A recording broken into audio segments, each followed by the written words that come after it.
Assalamualaikum warahmatullahi wabarakatuh. Perkenalkan, nama saya Siti Fatimatu Zahra dengan NIM 15146200012 dari sesi 3 mata kuliah pengolahan makanan Nusantara. Kali ini saya akan membuat makanan khas Gresik, yaitu nasi krau. Nasi krau ini berikut ada bahan-bahannya. Untuk bahan yang pertama ada 250 gram daging sapi bagian sandung lamur. Untuk rempah-rempahnya ada 20 gram gula jawa, 1/4 sendok teh asam jawa, 1/4 jinten bubuk, 3 lembar daun salam, 1 ruas lengkuas, dan 1 batang daun serai.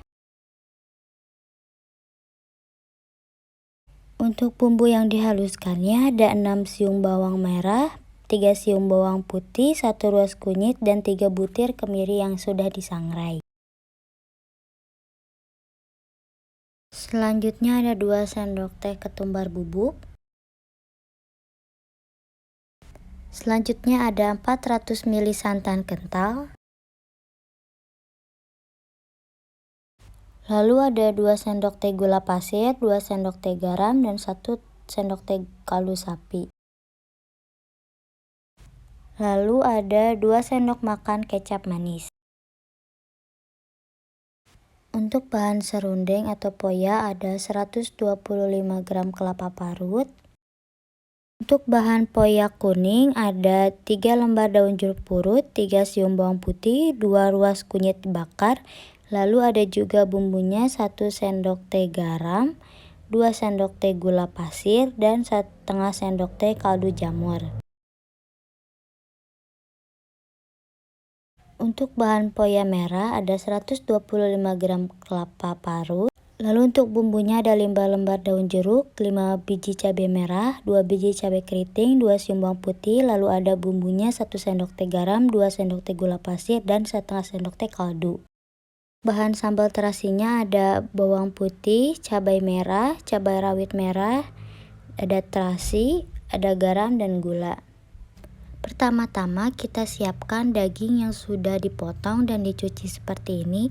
Kita rebus menggunakan presto, lalu kita rebus selama kurang lebih 25 menit.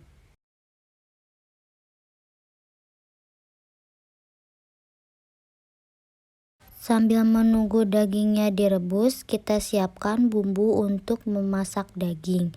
Kita haluskan bumbu-bumbu tersebut secara diulek. Kita ulek bumbunya sampai halus seperti ini.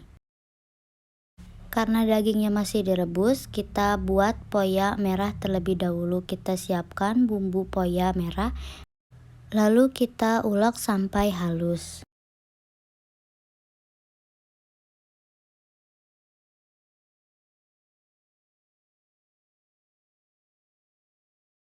Panaskan wajan, lalu masukkan kelapa parut.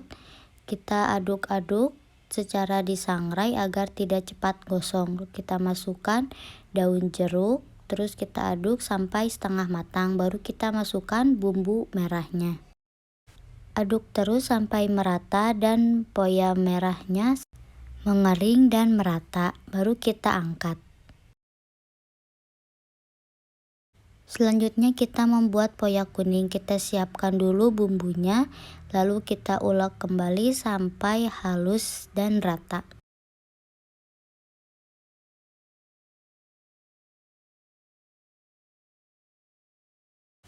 Panaskan wajan kembali, masukkan kelapa parut, kita sangrai kembali sampai setengah matang, lalu kita masukkan daun jeruk.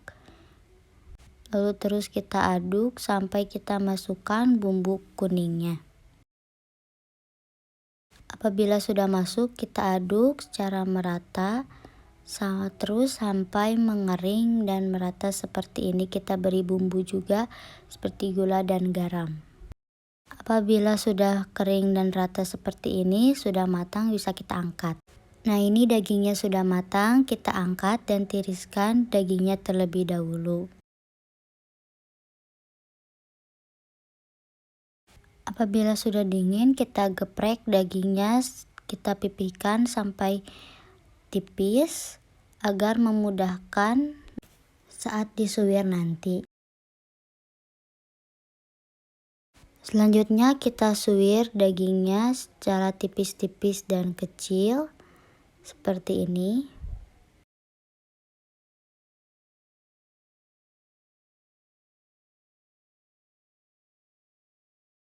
Nah, sekarang kita masak daging empalnya. Kita masukkan minyak ke dalam wajan, lalu bumbu. Kita masak sampai bumbunya matang dan harum.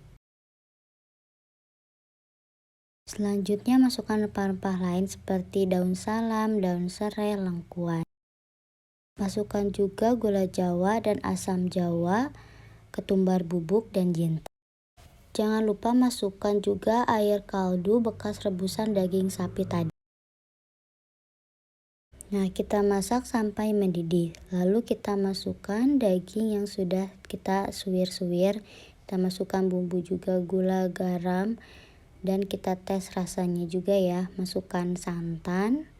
Kita aduk-aduk terus sampai mengental dan kecoklatan.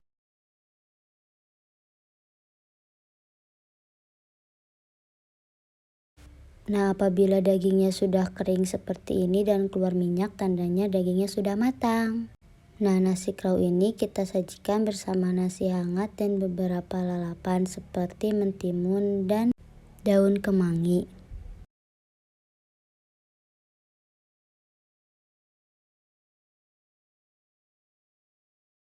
Dan untuk yang terakhir, jangan lupa tambahkan sambal terasi sebagai pelengkap. Nah, ini dia nasi kraunya sudah jadi. Mari kita coba dulu nasinya.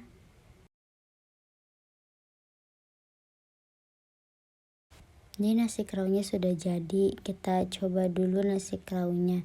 Pertama-tama kita coba menggunakan poya merah dan daging serta sambalnya, kita coba semuanya ya. Bismillahirrahmanirrahim. Kita coba bagaimana rasanya ya.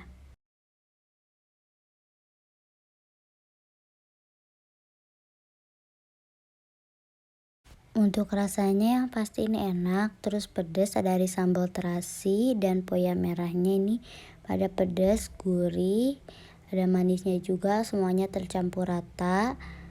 Pokoknya manis, gurih, asin, dan sedikit pedas. Ini semuanya cocok bersama nasi hangat.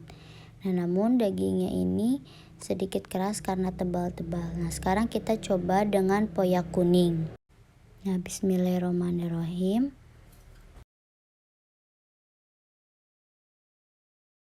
Untuk poya kuning ini tidak pedas, rasanya lebih ke gurih. Ini sama-sama enak pokoknya.